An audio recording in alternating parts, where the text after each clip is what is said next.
Extremely severe alert. Message. This is a test message. Government of India.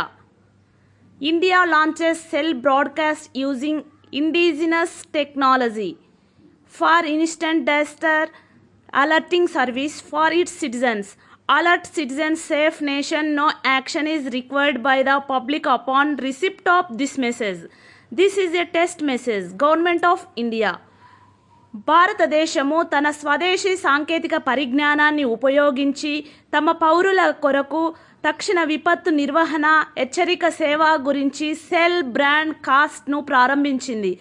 అప్రమత్తమైన పౌరులు, సురక్షితమైన దేశం. ఈ సందేశాన్ని స్వీకరించిన తర్వాత ప్రజలు ఎలాంటి చర్యలు తీసుకోవాల్సిన అవసరం లేదు. ఇది ఒక పరీక్ష సందేశం. భారత ప్రభుత్వం